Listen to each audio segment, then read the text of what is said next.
Imagine a mind so powerful, it would bridge the gap between faith and reason, reshaping the intellectual landscape of an entire civilization. Abu Hamid Al Ghazali was born in 1058 in Tus, in the heart of Persia. His wisdom transcended borders and eras, redefining the boundaries of knowledge.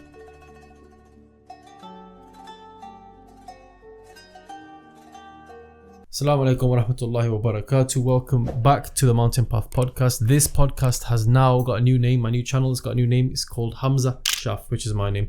Anyway, today we want to talk about Abu Hamid Al Ghazali, and it's been a topic I've been wanting to talk about for a long time. I've mentioned it before, and finally I've got time to make plenty of notes. I've got it on the screen as well.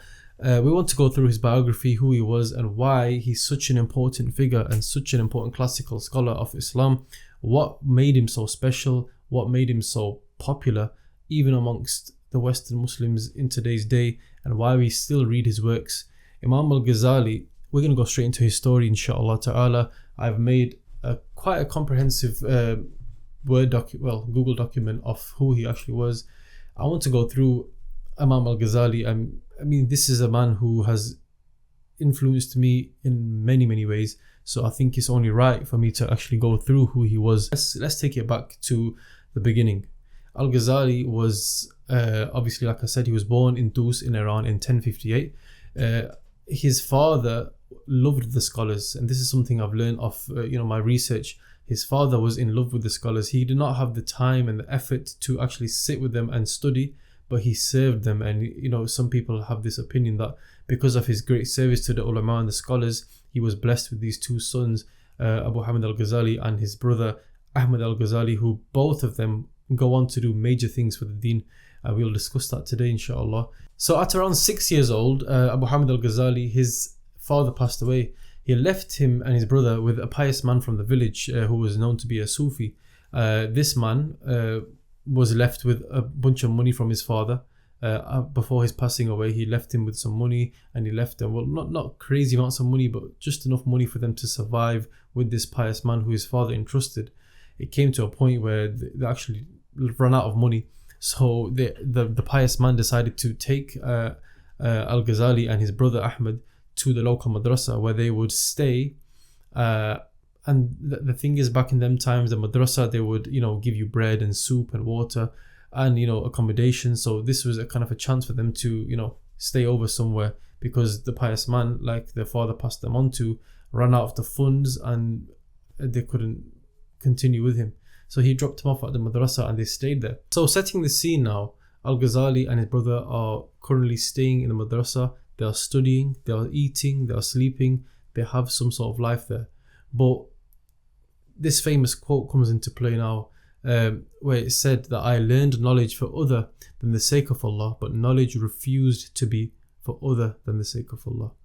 Because initially they went there in order to have accommodation, to eat, to drink, to sleep. But they started to learn the deen, and the deen surpassed the reason they went there in the first place. And the deen took over. And quickly we see that Al Ghazali was very gifted. He's really thriving in his studies to the point where he's kind of exceeded many of his teachers, that he has to kind of upgrade now. And he has now decided to travel to Nishapur, which was part of the Seljuk dynasty, for studies while he was still very young. And this is like, I'm just putting my notes here, he was under 20 years old, and once again over there he still surpassed his teachers. Clearly so far Al Ghazali is just a man of immense knowledge. He studied under Imam Al Haramain, of the two Haramains, and this is a major title, to be the Imam of the Haramain of Mecca and Medina. And this was none other than Al Juwayni, who was the most famous scholar at the time. He studied Shafi'i fiqh, Ash'ari theology, logic, wisdom and philosophy. And his teacher Al Juwayni describes Al Ghazali as a deep ocean. Subhanallah. Ghazali wrote a book in fiqh whereby the teacher also said that Al Ghazali, you have buried me alive. Could you not wait until I died? And this is the wisdom of Al Ghazali, that he's already writing works and books that are surpassing his teachers, who are like, it's just, so the level of knowledge he has is clearly a gift. He's writing books and works that are surpassing his teachers in knowledge. So anyway, we continue, and Juwayni dies in 1085, and Ghazali stays in Nishapur to develop more. He stays for about 6 years, where he is really developing in his knowledge, in philosophy, in theology, fiqh, like whatever you can imagine, all the sciences of the deen. Al Ghazali is attaining them to a very high degree. The Seljuk vizier Nizam Al Mulk has noticed Ghazali's great knowledge and wants him to stand to defend Sunni Islam during a rise in the Batiniya, as it was necessary to disprove their philosophy for the greater good. This was a time where Nizam Al Mulk, who was, like I said, in charge of the Seljuk Empire, noticed the political attacks and the religious attacks from the Faatamid Caliphate from Egypt, and they've kind of noticed that there's a lot of confusion in the world, and someone is required, a person is required to kind of defend orthodox Sunni Islam, and Al Ghazali was appointed. And Nizam Al Mulk saw this, and he invited Al Ghazali to Baghdad, which was one of the world's most populated areas at the time, to one of the most famous universities, Al Nizamiya. Al Ghazali, of course, accepted, and not only was he invited there, he was now the head professor of the Nizamiya, which was an honorific title to say the least. He was teaching around 300 students and producing works to counter the Batiniya. The Nizamiya had very polemical studies to refute them. Once Al Ghazali attended the school and became the headmaster, quote unquote, of the Nizamiya, Al Ghazali started a very polemical curriculum to attack the Batiniya and the Ismailis and the Fatimids in their theology and kind of defend orthodox Sunni Islam. The Fatimid Caliphate was a serious threat, like I said, from Egypt earlier, and that was theologically as well as politically, like we mentioned.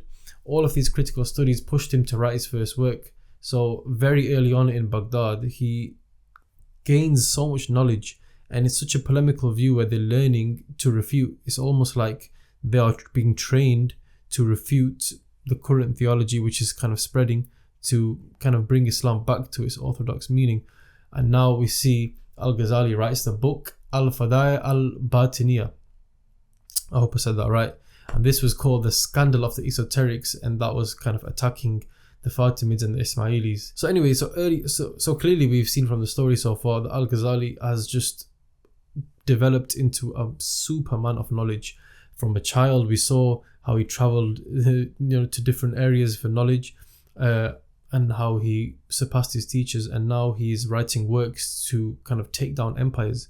So this man alone was really under immense amounts of maybe pressure, but can you just imagine the amount of work he had to do to counter the current theology of the time? In fact, something I've not mentioned yet, which is quite important. This happened earlier on to what I'm saying right now, but there was a time where Al Ghazali traveled back from his studies, well, not abroad, but in the different Muslim lands. He was traveling back by a caravan, and he was stopped along the way by highway robbers, like bandits. They basically took everything he owned, including a sack full of his books and his notes of all his knowledge he has acquired in the past however so many years. Of course, Al Ghazali has acquired so much knowledge in these notes, so he went towards the leader of the bandits, if you want to say, and he begged for him to return his books. The bandit then asked him, why do you want the books so bad?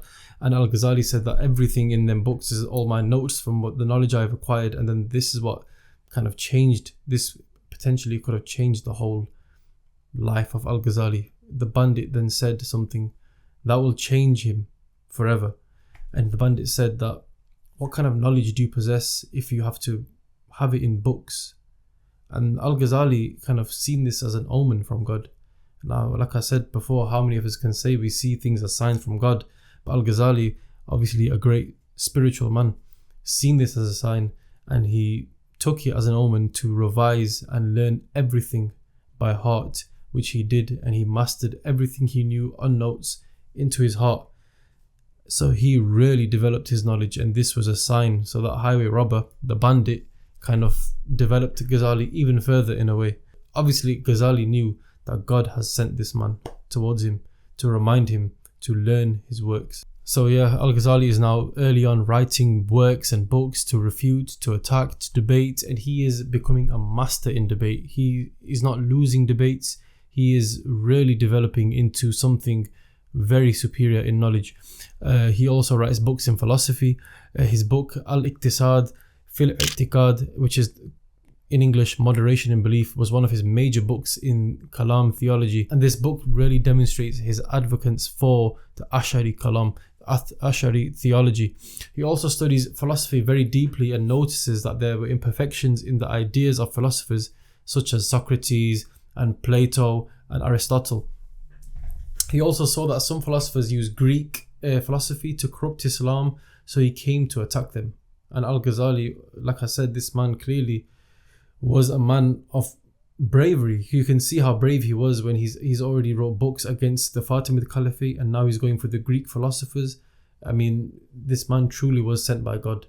And there's a hadith of the Prophet ﷺ that mentions that every century a mujaddid, a reviver of the religion, is sent.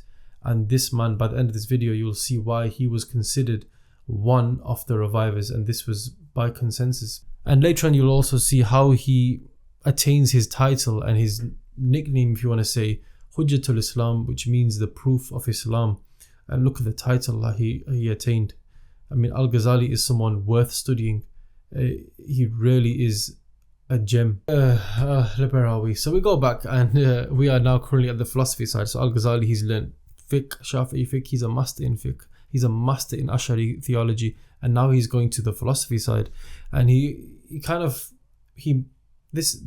such is the talent of the man. He doesn't only learn philosophy, he masters philosophy in a short amount of time, just to use philosophy to counter philosophy.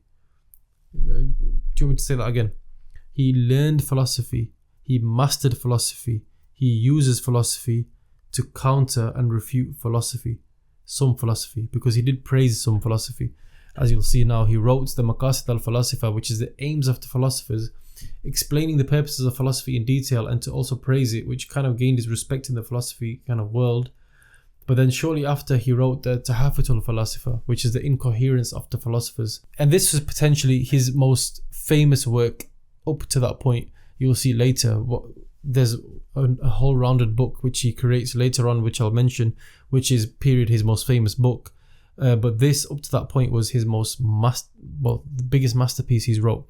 And this was called, like I said, Tahafut al-Falasifa, the Incoherence of the philosophers. And this was to refute some schools within philosophy and many views of the philosophers. He learned, like I said, and used philosophy, mastered it, and he debunked them using it. He really did attack the views of Ibn Sina. And in that book, he brings up 20 different kind of views and theories. And he basically says that 3 of them, of the 20, are completely unacceptable and they are against the religion. And if you hold these views, it amounts to kufr. And these views were: 1, the eternity of the world. So basically saying that the world is eternal. Denial of God's knowledge of particulars, which I'll be honest with you, I don't know what that means. That's beyond me. It really is. So if someone knows that, please let me know what that means. And his third one was denial of bodily resurrection. And if anyone holds these beliefs, he said this amounts to kufr, and this was something he really attacked. He said these 3 are major problems. And this book, like I said, was a masterpiece, and he opened up like the Pandora's box of the relationship between religion and philosophy and how it can be attained to a certain extent. But anyway, going back to Al Ghazali, in his post as the headmaster in the Nizamiya, he is continuing to write works. Like I said, he is a master in debates and knowledge until he starts to become a thinker to the point where he is really, like modern day we'll say, he's deep in life. Like he's really becoming a super thinker to the point where he's now questioning his senses and reason.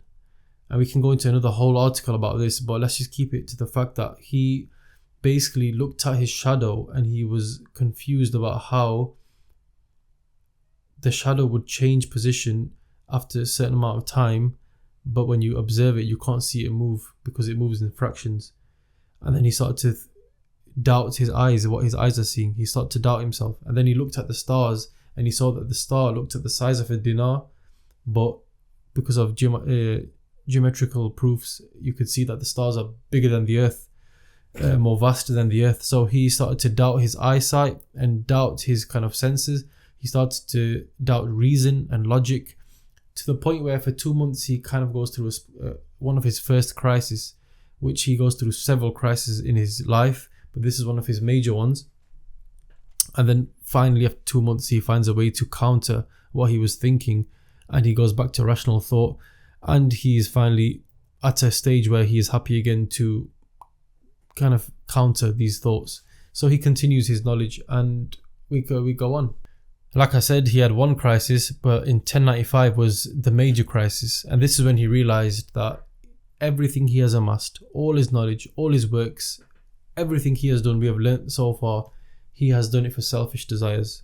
And it takes some man to admit this, and he really began to realize that he has done everything for worldly gain and success, and he has been, he's the main man in the Nizamiya. He's rich, he's attained popularity, he's beating people in debates. There's not one person that could beat him in a debate, Islamically or whatever it may be.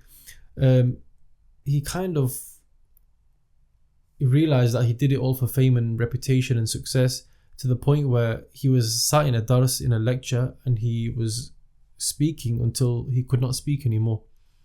He literally could not speak. Al Ghazali went through a super spiritual crisis to the point where he could not speak.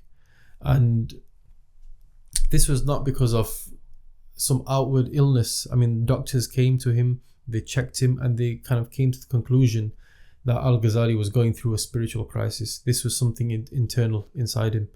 And this kind of caused Al Ghazali now to really redirect himself and rethink of what he has attained in his whole life. Abu Hamid Al Ghazali decides to leave his post. He leaves money for his family. He tells his seniors he is going on a pilgrimage to Hajj, and he basically flees his position in search of tasawwuf, in search of spirituality, in search of the mystical side of the deen, the spiritual side, and to taste true knowledge and find real essence in the deen. He has learnt everything in the books. He has learnt everything, even in the mind. But his heart, he found there was a poison there, and he had to rectify it. Al Ghazali went on to leave his post for 11 years, and we can assume that he was doing a lot of spiritual practices. He was meditating in these times. He became like a wanderer. He was wandering the Muslim world. Some say he ended up in various destinations, but one of the famous ones, he went to the Ummayad Mosque in Damascus, and he became a sweeper. So from that position, he was the grand teacher in the mosque, in the madrasa. He was like appointed by Nizam Al Mulk. Like I said, he was grand. He beat everyone in debates. He wore amazing clothes. You could tell he was the master of the time. He was the scholar of the time. He was the man of the time, and he left that to be a sweeper in the mosque, in Umayyad Mosque, in order to annihilate himself, to destroy his ego. There was even some rawaya, some opinions and some stories that he was in the mosque sweeping, and the sheikh at the time who was in the mosque was giving a talk, and he mentions Al Ghazali in a talk, saying the great Al Ghazali said, and upon hearing this, Al Ghazali had to flee. So once again, he travels from that mosque to another mosque because he kind of felt someone in his heart, a bit of ego. He heard someone talk about him, saying that Al Ghazali, the great Al Ghazali, said this, even though he is sat in the mosque at the back sweeping and no one knows who he is. He hid his position, he hid who he was. He dressed up in the woolen Sufi kind of clothing, and he really became a wanderer and someone who's seeking the spiritual path. There's another story, in fact, of the sheikh who was asked a question in the crowd while Al Ghazali was at the back sweeping, and the sheikh could not answer the question. Al Ghazali overheard the question, and he knew the answer because, like I said, he is vast in knowledge, more knowledgeable than any sheikh. So he approached the man who asked the question and gave him an answer. And the man said to Al Ghazali, obviously not knowing who he was, that you're just a janitor, you're just a sweeper. What are you talking about? I'm not taking this answer from you, almost mocking him. And Al Ghazali's obviously hiding who he was, kind kind of again having to flee from these kind of areas. And once this man told the sheikh that this is what this sweeper just told me, they were mesmerized. The scholars and the ulama were mesmerized at the answer. But before you know it, Al Ghazali was again on his way. 11 years of wandering the Muslim world, Al Ghazali was slowly and truly becoming a great saint, a Sufi mystic of this deen. We mentioned his brother Ahmad Ghazali before. We're not going to go into him, but it is known that he went to the Sufi spiritual path very early on in his career, and he was a poet, a great Persian poet. But that's maybe something for another day. Anyway, Al Ghazali comes back now as a full-blown Sufi mystic and has reached true knowledge through direct experience. He then writes his most famous work, the Ihya Udeen, which is in English the revival of the religious sciences. And some have the opinion that this is the most read book in Islam in the modern day, after the Quran and the obviously Hadith literature. It was written at a time to reconstruct the deen of Islam during a period of confusion, like we mentioned earlier, and conflict, and this was a masterpiece. Even if, and there's a quote by one of the sheikhs at the time, that even if all science has vanished, it can all be derived from the Ihya Ulumuddin, the most famous works of Al Ghazali. And this book also played a massive influence in the wider acceptance of Tasawwuf and Sufism in the modern day, and it also showed its balance. And Al Ghazali is, for me, in my opinion, the most well balanced, one of the most, obviously there's plenty, but one of the most well balanced scholars you can ever research in terms of classical scholars, because he had his absolute immense book knowledge and intellectual side, but he also mastered his heart towards the latter days of his career. He went on his spiritual path, and this is something which is just like, it's praiseworthy to say the least. He wrote in his biography at the age of 50 odd, Al-Munqidh al-Dalal, The Heresy to Guidance. This is his book summing up his career. And by the way, we just noticed Al Ghazali dies in his 50s. So in 50 something years, look what he achieves. Look at what he achieves. Al Ghazali writes this in his biography, which I'm going to read out. And this, if anything sums up Abu Hamid Al Ghazali, this is it. He says, "From my youth up until now, when I am over 50 years old, I have never shied away from diving deep into the vast oceans. I dived into the furious seas not like a coward, but like a brave man. I wrestled with every single matter I encountered. I abruptly accepted every challenge. I was studying the beliefs and ideas of every sect, and I was trying to discover the details of every religious order.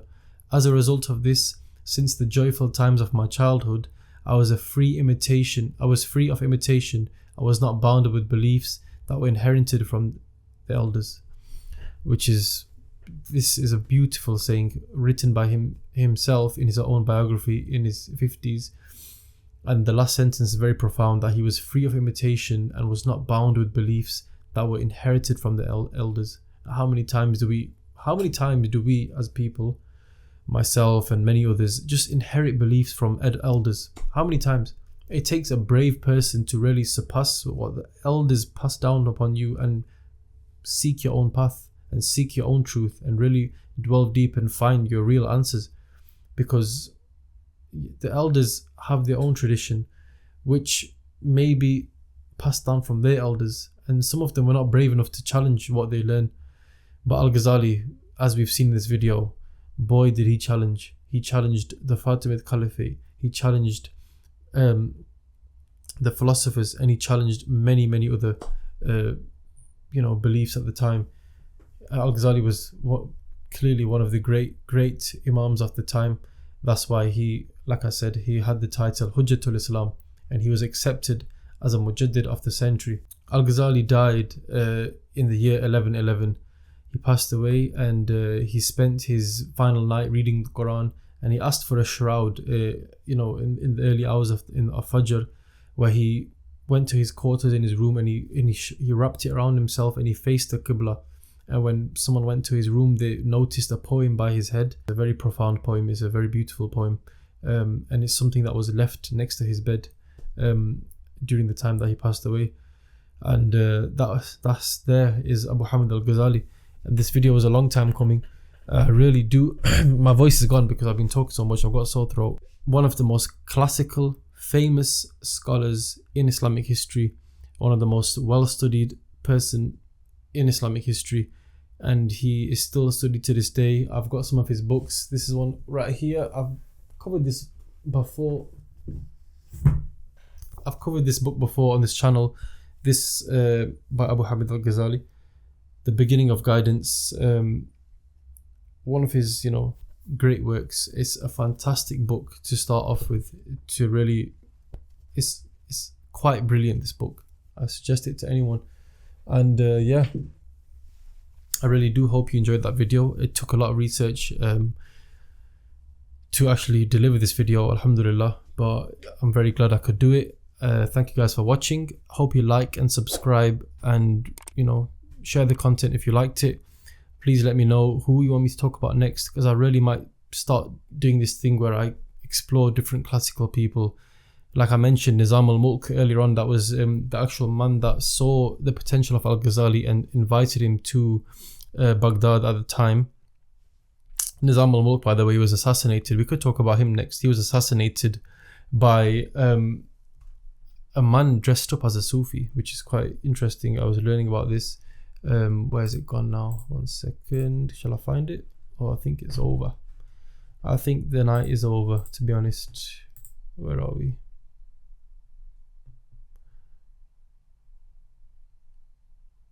On October 14, 1092, the assassins took their first major target. The Vizier Nizam al Mulk continued to wage war against the cult. The Vizier was travelling from Isfahan to Baghdad with an entourage when he was approached by a Sufi travelling in the opposite direction. Drawing no suspicion, he was allowed to approach the Vizier. Once within striking distance, the man, an assassin named Bu Tahir Arani, drew his dagger and stabbed the Vizier to death. And this was the first of nearly 50 successful assassinations carried out by Hassan-i-Sabah. And Hassan-i-Sabah is a major figure from the past as well, who we could talk about. And he was the one who killed, made the order to kill Nizam al-Mulk, who was, like we mentioned earlier, the man who appointed Al Ghazali into the Al-Nizamiyya in Baghdad. But anyway, let's leave it there because I got a sore throat. Thank you guys for listening. This has been Hamza on the Mountain Path podcast. Well, it doesn't make sense. My channel is now called Hamza, which is me, but this is still the Mountain Path podcast at heart. Deep in the heart, we're still on the mountain, but this has been your boy Hamza. Thank you very much for listening. Assalamu alaikum wa rahmatullahi wa barakatuh.